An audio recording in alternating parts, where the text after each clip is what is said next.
Alright, Schlockmeister fans, another re-review from my previous channel. This one's called Ghost Story, a horror movie from the early 80s. Let's check it out.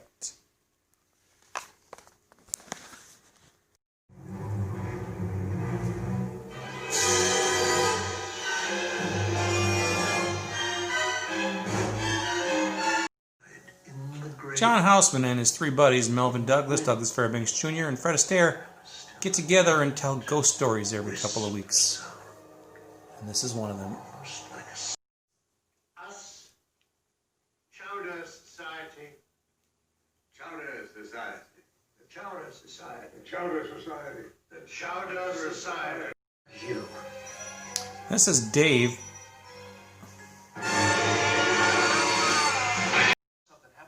And this is his twin brother, Don. Jesus Christ, Dad, I'm telling you something happened. I'm telling you something. I think he may have been murdered. Stop it. And later on, he's going out chasing after his son. Or he thinks he is. But instead, something spooks him. You can see why. And he takes a tumble. Well, as Don goes through his father's stuff, now his father and brother have died, he finds this old picture of the Chowder Society from about 50 years ago, and a strange woman. Fred Astaire goes to the house that he saw in that picture. It's seen better days. And he finds this guy and this other little kid. We know the owner. There is no owner. Sure there is. You're sewing. You wouldn't know up and down. And Ricky, we're going to tear the soul of this pathetic town and crush its bare bones between our teeth. Don crosses paths with the guy too. My shepherd. I shall not want. Maketh me to lie down in green pastures. And that guy's little partner gives Don a necklace. Dismiss them as fantasies. We have nightmares. Try to forget them. Now that Edward's gone, I very much fear that more of us are going to die. Well, he then tells them a story, and we see it in flashback, That's not really fair, is it? of how this woman he met by the name of Alma. And she looks just like that girl in the picture. Alma moved. Well, they had some torrid sex together, which unfortunately I couldn't show you. Multiple nude scenes from Miss Krieger there. Then when they take a bath together,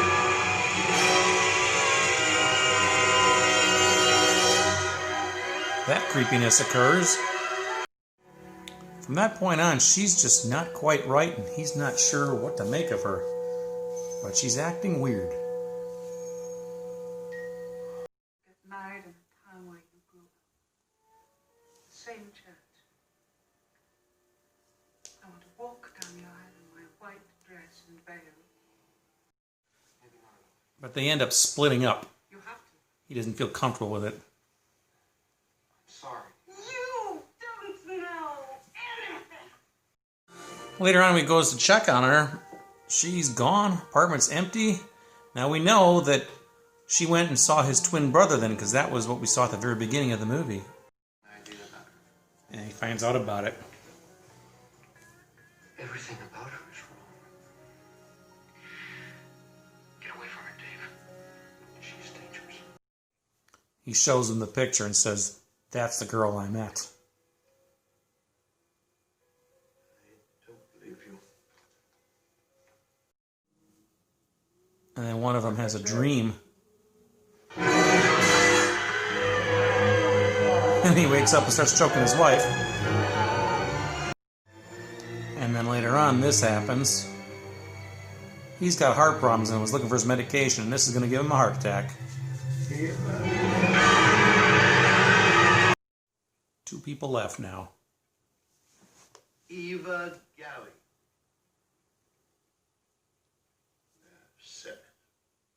They then tell the story of Eva Galley, and we see a flashback.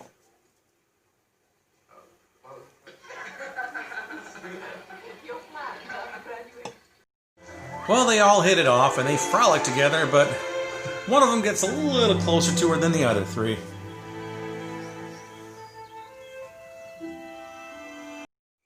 Real close.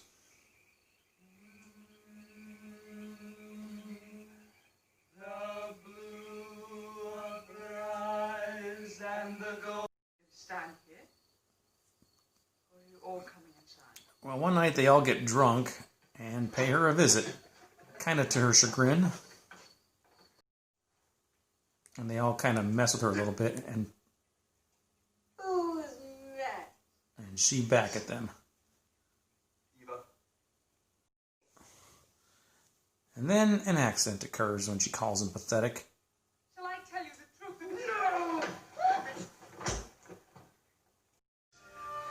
They think she's dead. I'll go to jail. Scan. Goddamn murder. Look, we're all in this together. They decide the best thing to do is to put her in the back of a car and dump her in the lake.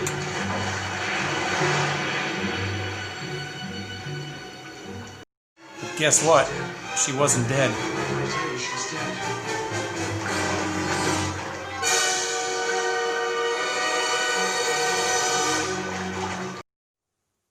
You think it's Eva?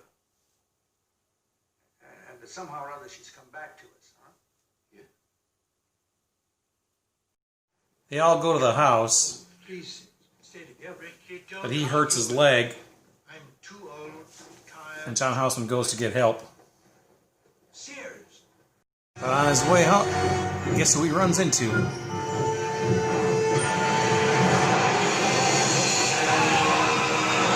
Ends up running off the road into a snowbank.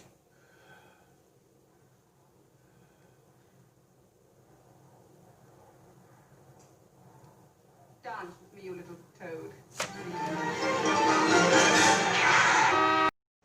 Fred Astaire leaves to get help when John Houseman never returns.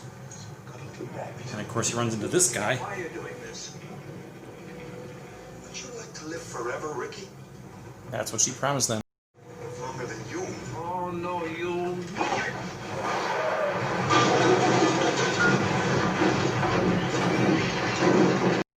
Well, he survives that crash, and he goes and gets the police and says, "You got to get this car out of the lake ASAP."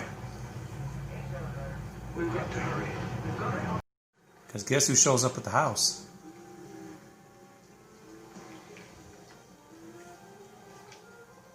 I thought you'd be dying to see me. Know what you touch?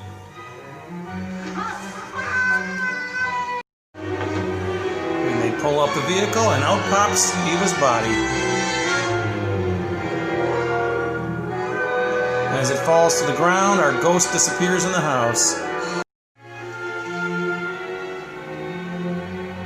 That's our movie. Alright, let's talk about Ghost Story. Now, this is from 1981.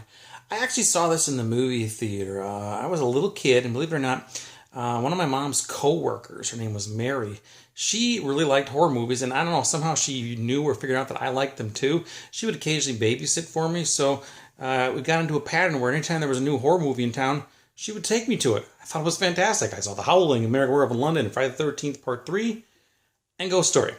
So here we go. We have four old codgers, John Houseman, Melvin Douglas, Douglas Fairbanks Jr., and Fred Astaire, some Hollywood royalty there. They belong to the Chowder Society, which is just basically a club that they formed. They tell ghost stories to each other, I don't know, every week, every couple weeks, I don't know, whatever. Anyway, it starts off, we see a guy fall out of a window in a high-rise after he touches his girlfriend, and then his girlfriend turns over and she's like some sort of zombie ghost or something. He falls out naked, we see his wiener flopping in the breeze a little bit, and then he crashes and dies.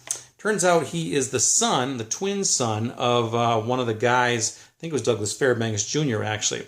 So the other twin son, played by Craig Wasson, comes to town to talk about the funeral and that sort of thing. And then strange things start happening. And I guess we'll skip a little bit. But ultimately we learn that these four guys, back in the 1920s, 1930s or so, when they were about 20 years old or so, they met this flirtatious woman played by Alice Krige, like Krieger, that's how you pronounce it actually. And one of them was kind of starting an affair with her, And then one night, an accident occurred and he knocked her over. She hit her head. They thought she was dead, so they decided to put her in a car and sink her in the lake. But as they were sinking the car, she suddenly woke up in the back of the car and was pounding on the window. They panicked, didn't know what to do, and she drowned. And they've left her there all these years. Craig Wasson now, fast forward, he meets a woman played by Alice Krige, named Alma was her name. The girl in the back in time was named Ava. Well, it turns out that Alma/Ava is the same person. She's a ghost. She's come back to basically get her revenge on everybody. She's already killed the son of one of them. Now she's looking to have an affair with this guy and probably kill him. And then she starts killing off the old guys one by one. She causes one to fall off a bridge with like a heart attack. I don't know if he had a heart attack first or just fell off or whatever. Scared himself off a bridge. The other guy had a heart attack. John Houseman got attacked in a car after he crashed into a snowbank. Fred Astaire ultimately is the last one left. He and Craig Wasson go to the house where this occurred years earlier. Craig Wasson injures himself, so Fred Astaire has to go get help. Somehow it's discovered that he's got to get this car out of the lake now, so he calls the police and everything. Meanwhile, Alma comes down the steps, and she's about to kill him, attack him, I don't know what. Just at the same time, they're pulling her car out of the lake, and then they pull her out. Her dead body falls to the ground, and then the ghost in the house disappears, and that's pretty much it. So that's Ghost Story. So anyway, the movie itself, I always like this movie. I still think it's pretty good. It's a little long. It's an hour and 51 minutes, which is a little long for a type of movie like this. Incidentally, it was Fairbanks, Douglas, and Astaire's last theatrical movie they did together. John Houseman did a few more after this. But yeah, that is some Hollywood royalty there. There's a couple of nude scenes from Alice Krige. Again, it's pronounced Krige, kind of like Krieger without the R at the end, Krige. I had to find an interview online to figure out how to pronounce it. All these years, I've never known. I remember seeing her in Fangoria magazine and stuff when I was a kid talking about Ghost Story. She was the Borg Queen in Star Trek First Contact. So I've known of her, just never know how to pronounce her name. She's fully nude in this movie, by the way, which is a nice thing. Anyway, that is Ghost Story. I think this movie is put up by Universal, so thank you, Universal. This is a DVD I've had for a long time. It's one of these snap cases, which you don't really see anymore. Still plays great, though. I believe this is put on Blu-ray now, and if it is, I'll leave a link to it down below. I'm sure a lot of people have seen this movie, so just tell me what you think about it. I think it's good. Do you agree with me? If not, tell me why. Or if you do, tell me why, too. That's Ghost Story. Leave some comments and go watch it again. Bye.